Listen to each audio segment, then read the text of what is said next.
कोई रिजर्वेशन के खिलाफ आवाज नहीं उठाएगा। 50,000 किताबें उस आदमी की लाइब्रेरी में थी। हमें रिजर्वेशन के खिलाफ नहीं लड़ना है। कास्ट सिस्टम हटाओ, एक झटके में खत्म हो जाएगा, एक झटके में। आज हमारे सामने ये चैलेंज नहीं है, आज हमारे सामने ये चैलेंज है। दोनों हाथ में लड्डू चाहिए। किसी से नफरत मत करो, पढ़ो क्या कह रहा है वो आदमी।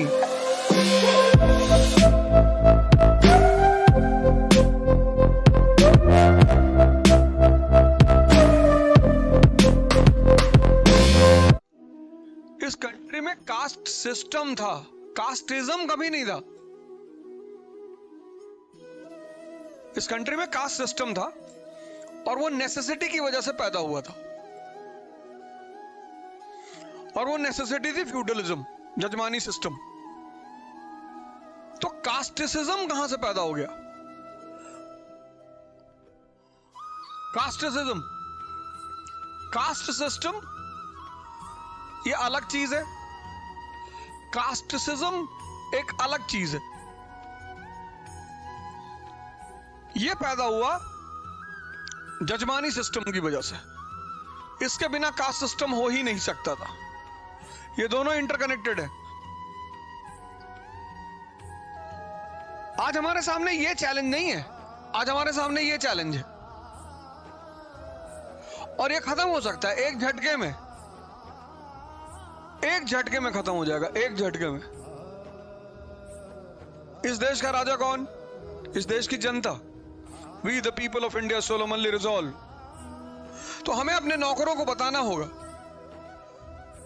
ये जो हमारे नौकर हैं, जनप्रतिनिधि 545 संसद में बैठे हुए हैं, इनसे कहना पड़ेगा कि सुनो जी मालिक, कास्ट सिस्टम हटाओ, कास्टिज्म हटाओ। हमें रिजर्वेशन के खिलाफ नहीं लड़ना है। कोई रिजर्वेशन के खिलाफ आवाज नहीं उठाएगा। हम किसके खिलाफ आवाज उठाएंगे? कास्टिसिज्म के खिलाफ। और जैसे ही कास्टिसिज्म खत्म, रिजर्वेशन अपने आप खत्म। हम उल्टी लड़ाई लड़ रहे हैं। हम कहते हैं रिजर्वेशन खत्म करो, रिजर्वेशन खत्म करो। क्यों खत्म करो? दोनों हाथ में लड्डू चाहिए।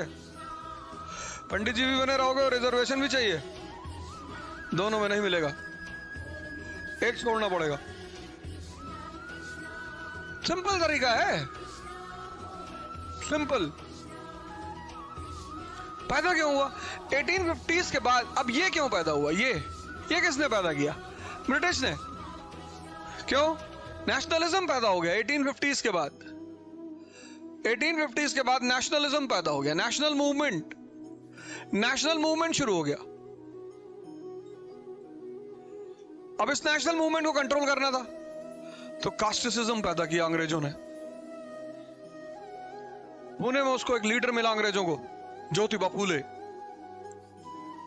और ये लोअर कास्ट के लोग परेशान तो थे ही। अंग्रेजों ने सपोर्ट कर दिया कि स्कूल खोलोगे? जी साहब, खोलो खोलो, स्कूल खोलो। अब यहां सारे ब्राह्मण बैठे हुए थे कांग्रेस में।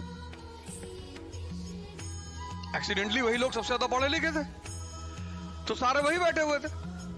तो ज्योतिबा फूले, तो ज्योतिबा फूले ने एक किताब लिखी बड़ी प्यारी सी, पढ़ना कभी उसको, गुलामगिरी।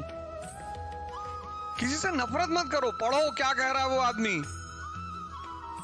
नफरत करना विकल्प नहीं होता है। हम अगर अंबेडकर से नफरत करते ना, यहां कभी पहुंच ही नहीं पाते। मैं यहां खड़ा हूं डॉक्टर अंबेडकर की वजह से। उस आदमी से मैंने सीखा कि पढ़ना है किसी भी कीमत पर, कुछ भी हो जाए पढ़ना है, चाहे बोरे में बैठना पड़े पढ़ना है। क्योंकि वो आदमी तो बोरे में बैठ के पढ़ा लपोली के स्कूल में। वहां से मुझे वो जज्बा मिला पढ़ने का कि पढ़ना है बॉस। मुझे भी किंग जॉर्ज के सामने खड़ा होना है। योर हाइनेस, हम राज्यसभा जाएंगे। 50,000 किताब पढ़ गया वो आदमी। उस आदमी की लाइब्रेरी में 50,000 बुक्स। एक दिन 5 किताब पढ़ोगे तो महीने में कितना हुआ? 150। तो 10 महीने में कितना हुआ? 1500। तो एक साल में कितना हुआ? 1800। तो 10 साल में कितनी किताबें हुई? 18,000। 20 साल में कितनी किताबें हुई? 36,000। 50,000 किताबें उस आदमी की लाइब्रेरी में थी।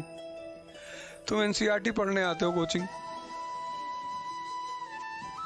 ये एनसीईआरटी मैंने ही शुरू किया था इंडिया में कोरोना के टाइम पे।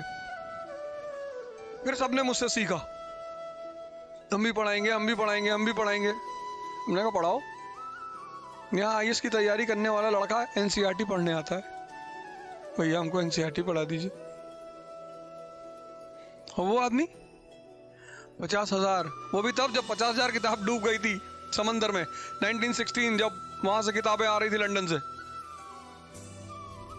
दूसरी चीज क्या पैदा कर दी? कम्युनलिज्म। खुद से हिस्ट्री लिखी अंग्रेजों ने, खुद से कम्युनलिज्म, खुद से हिस्ट्री लिखी। उसमें सबसे ज्यादा किस पे लिखा? औरंगजेब पे। और कुछ नहीं लिखा। औरंगजेब, ये मंदिर तोड़ा, वो मंदिर तोड़ा, यहां गया, वहां गया। फिर ये देश के मुसलमान, इन्होंने औरंगजेब को अपना हीरो कह दिया। है मेरा हीरो? अच्छा मोहम्मद साहब, नहीं वो तो पैगंबर है। मोहम्मद साहब के बारे में कुछ नहीं पता है इस देश के मुसलमानों को, औरंगजेब पे सब पता है। इन दोनों को आगे करके नेशनल मूवमेंट को कंट्रोल किया। इसको बोलते हैं पढ़ने का अप्रोच।